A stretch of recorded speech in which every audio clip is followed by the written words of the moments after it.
कर्ज हो या मर्ज, अगर एक बार आपकी क्षमता से ज्यादा यानी कि आपके कंट्रोल से अधिक बढ़ गया, तब इससे छुटकारा लगभग मुश्किल होता है। बड़ी मुश्किल से छुटकारा मिलता है।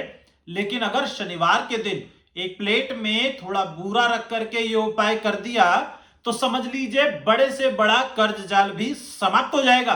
नमस्कार, एस्ट्रो नवीन कौशिक यूट्यूब चैनल में आपका हार्दिक अभिनंदन है। कर्ज एक ऐसी बला है जिसके साथ और जिसके अभाव दोनों में जीवन जीना मुश्किल है। यदि कर्ज का बोझ हमारी क्षमता से ज्यादा बढ़ जाए, तब जीवन जीना जितना मुश्किल है, उतना ही कर्ज के अभाव में भी जीवन जीना मुश्किल है। क्योंकि आज के समय में घर, गाड़ी, घोड़ा या फिर व्यापार विस्तार, बिजनेस को बढ़ाने के लिए कर्ज इत्यादि की जरूरत लगभग हर एक व्यक्ति को पड़ती ही है। लेकिन अगर उस ही कर्ज की ईएमआई समय पर न पे की जाए, तो उससे बड़ा कष्ट भी कोई और नहीं होता है। लेकिन आज हम इस वीडियो में चर्चा करेंगे उन लोगों के ऊपर जिन लोगों के ऊपर क्रेडिट कार्ड का लोन, होम लोन या फिर ओवरड्राफ्ट इत्यादि यानी कि किसी भी प्रकार का लोन उनकी क्षमता से ज्यादा बढ़ गया है, उसे वो कैसे सरलता से समाप्त कर सकते हैं। सबसे पहले बात करेंगे कि कोई भी लोन यानी कि कर्जा हमारे कंट्रोल से बाहर क्यों चला जाता है, इसके कारण क्या है। किसी भी लोन के हमारे कंट्रोल से बाहर जाने के दो प्रमुख कारण जरूर होते हैं। सबसे पहला कारण सोर्स ऑफ इनकम में बाधा आना, यानी कि किसी तरीके की रुकावट आना। यदि व्यापार करने वालों की बात करें तो व्यापार में किसी तरीके की फाइनेंशियल लेन देन का रुक जाना, या फिर हम किसी प्रोजेक्ट पर काम कर रहे थे, उस प्रोजेक्ट का बीच में ही रुक जाना, या फिर किसी से कोई पैसा लेन देन करना था, उसमें किसी तरीके का डिस्प्यूट पड़ जाना। यदि नौकरी करते हैं तो नौकरी वालों का अचानक से नौकरी छूट जाना, सरकारी नौकरी वालों का अचानक से सस्पेंड हो जाना। वहीं दूसरा प्रमुख कारण है अचानक से कोई विपत्ति आ जाना, जैसे कि कोई गंभीर रोग लग जाना, कोई कानूनी विवाद शुरू हो जाना, किसी तरीके के झगड़े झंझट में फंस जाना। मतलब तमाम ऐसी समस्याएं हैं जो अचानक से, जो मतलब हमने कभी कल्पना में भी नहीं सोची है, इस प्रकार की विपत्ति का आ जाना, ये हमारे फाइनेंशियल लेन देन को, हमारे फंड्स को, फाइनेंशियल ग्रोथ को, हमारे फाइनेंशियल सिचुएशंस को लगभग परेशान करता है, यानी कि डिसबैलेंस कर देता है।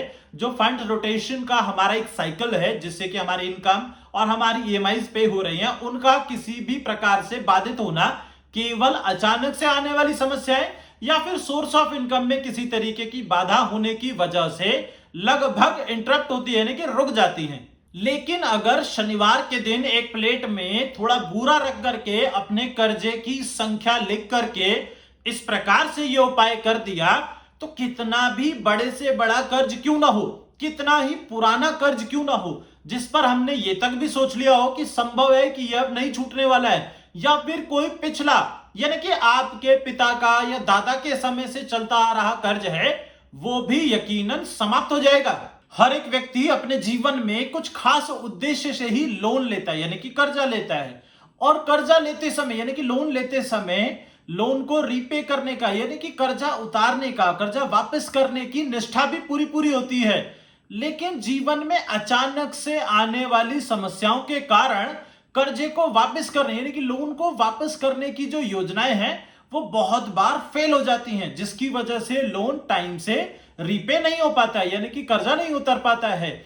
ऐसी परिस्थिति में बहुत से लोगों को तो मैंने सामाजिक स्तर पर लज्जित होते हुए भी देखा है।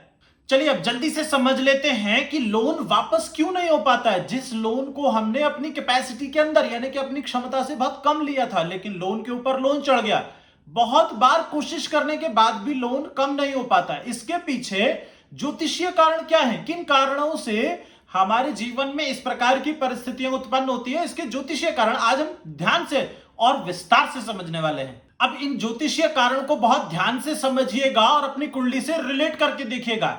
जब भी गोचर में आपकी कुंडली के दशम भाव में, एकादश भाव में, द्वितीय भाव में, पंचम भाव में या फिर अष्टम भाव में कोई दो पाप ग्रहों की युति बन जाए, या फिर इनमें से किसी भी भाव में सूर्य और राहु का ग्रहण दोष बन जाए, या फिर राहु और बृहस्पति का गुरु चांडाल दोष बन जाए, यदि इसके अलावा अगर हम किसी कॉम्बिनेशन की बात करें तो सूर्य और शनि का यदि पितृदोष बन जाए, तब भी जीवन में अचानक से समस्याएं बढ़ने लगती हैं।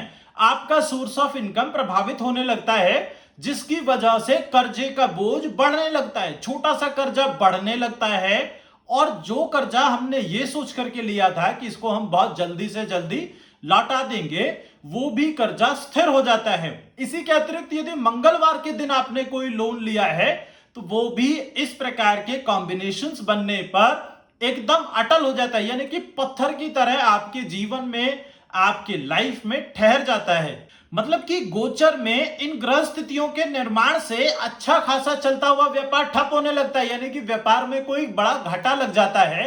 नौकरी पर संकट के बादल मंडराने लगते हैं, कुछ लोगों की नौकरी भी छूट जाती है, सरकारी नौकरी वालों पर विभागीय जांच बैठ जाती है, या कई बार सस्पेंड भी हो जाते हैं। अचानक से बड़ी बीमारी डायग्नोज हो जाती है। मतलब जीवन में तमाम ऐसी समस्याएं आ जाती हैं जिनकी कभी कल्पना भी नहीं की होती है।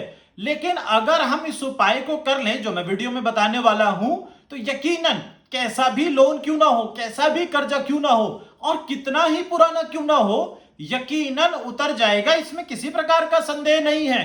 केवल निष्ठा होनी चाहिए, मन होना चाहिए रीपेमेंट करने का। वैसे भी रामचरितमानस में एक चौपाई कही गई है, तुलसीदास जी कहते हैं, जाकी रही भावना जैसी प्रभु मूरत देखी तिन तैसी। और साइंस भी इस बात को कहती है, यदि हम एक ही चीज को, यानी कि हमें कर्जा उतारना है, इस बात को यदि हम कहते रहें अपने दिमाग में कि नहीं हमें ये पेमेंट देना है, ये कर्जा उतारना है, ये कर्जा उतर जाएगा, तो यकीनन इस थॉट्स को आपका माइंड, सबकॉन्शियस माइंड जो है उसको सेव करता है, यानी कि रीड करता है, आपके दिमाग के पिछले हिस्से में चला जाता है। और जब कभी भी सबकॉन्शियस माइंड आपकी बात को एक्सेप्ट करता है, स्वीकार करता है, तो ये समझ लीजिए कि यूनिवर्स को भी उस बात को एक्सेप्ट करना चाहिए। वो कहते हैं ना, एक मूवी देखी होगी आपने जिसमें आमिर खान कहता है ऐसे, all is well all is well. It means कि यदि हम किसी एक चीज का चिंतन करते रहे, तमाम हमारे संत महात्मा, साधुजन, ज्ञानी, गुरुजन ये हमेशा कहते रहे हैं कि हमेशा शुभ शुभ बोलिए। यदि हमने कर्जा उतारने के लिए बार बार अपने दिमाग को ऐसा कहा है, तो यकीनन वो बात हमारे सबकॉन्शियस माइंड में जरूर जाएगी। और यदि एक बार सबकॉन्शियस माइंड में अगर चली गई, तो यकीनन उसे ब्रह्मांड को स्वीकार करना पड़ेगा, और ब्रह्मांड यानी कि भगवान उसको आपको धरती पर ला करके देंगे, यानी कि आपका फिर बड़े से बड़ा कर्जा यकीनन उतरेगा। बस ये उपाय करने भर की देर है। चलिए अब जल्दी से बात कर लेते हैं उस बेहद खास उपाय की, जिसको करने से बड़े से बड़ा लोन, यानी कि किसी भी प्रकार का लोन हो, चाहे वो क्रेडिट कार्ड का हो, प्रॉपर्टी लोन हो, बिजनेस लोन हो, ओवरड्राफ्ट लोन हो, मतलब किसी भी प्रकार का लोन हो, या फिर हमारी कोई चीज गिरवी ही रखी हो लोन के प्रति, या फिर समाज में हमारी प्रतिष्ठा खराब हो रही हो किसी कर्जे की वजह से या देनदारी की वजह से, तो ये उपाय जरूर करिएगा। इस उपाय को कर लेने मात्र से बड़े से बड़ा लोन जरूर कम हो जाएगा, यानी कि खत्म भी हो जाएगा। छोटा लोन है तो बहुत जल्दी खत्म हो जाएगा, बड़ा लोन है तो बहुत जल्दी ही समाप्त होना शुरू हो जाएगा। कर्ज मुक्ति के लिए इससे बेहतर उपाय कोई नहीं हो सकता, इसलिए इसको ध्यान से सुने। शनिवार को शाम के समय अपने घर के पूजा स्थल, जहां पर भी आप पूजा करते हैं, वहां पर एक आसन बिछा करके, हाथ पैर धो करके आसन बिछा करके बैठ जाइए। और बैठने के बाद एक प्लेट में लगभग 50 ग्राम बूरा, चीनी का जो बूरा होता है पिसा हुआ, उसको रख लीजिए, और एक माचिस की तीली से या फिर किसी और लकड़ी से, मतलब जो पेन जैसी हो, ऐसी लकड़ी से अपने कर्जे की संख्या लिखें। एग्जाम्पल के तौर पर अगर 1000 रुपए का कर्जा है तो 1 लिख करके और 3 जीरो लगा दीजिए। कर्जे को संख्या के रूप में लिखना है। कर्जे को संख्या के रूप में लिखने के बाद एक घी का दीपक जलाएं और हनुमान चालीसा का पाठ करें। जब हनुमान चालीसा का पाठ आपका पूरा हो जाए, उसके बाद अपने आसन से उठें और वो जो बूरा जिसमें आपने अपने कर्जे की संख्या लिखी है, उस प्लेट को अपने साथ उठा करके और ले जाएं। कोई भी आसपास में पीपल वृक्ष हो या फिर बड़ का पेड़ हो, उसके नीचे बिखेर आए। उसको बिखेर करके और आ जाएं। किसी से कुछ कहना नहीं है, चुपचाप बिखेर करके आ जाएं। हमेशा पीपल वृक्ष के नीचे और बड़ के पेड़ के नीचे कीड़े मकोड़े चींटियां अधिक होती हैं। जैसे जैसे वो कीड़े मकोड़े उस बूरा को खाएंगे, आपका कर्ज उसी समय से कम होना शुरू हो जाएगा और आने वाले कुछ ही दिनों में आपका कर्जा समाप्त भी हो जाएगा। जिन लोगों का कर्जा छोटा मोटा है, यानी कि बहुत छोटी राशि है, उनका कर्जा तो लगभग समझ लीजिए एक बार के उपाय करने से ही हो जाएगा, यानी कि एक बार शनिवार पे करने से ही हो जाएगा। लेकिन जिनका कर्जा बड़ा है, उनको एक की जगह 2 शनिवार भी करने पड़ सकते हैं। इस उपाय को हर शनिवार करने की आवश्यकता है। इसी के साथ आज के इस वीडियो में बस इतना ही। फिर मिलेंगे किसी और वीडियो में, तब तक के लिए मुझे दीजिए इजाजत। नमस्कार।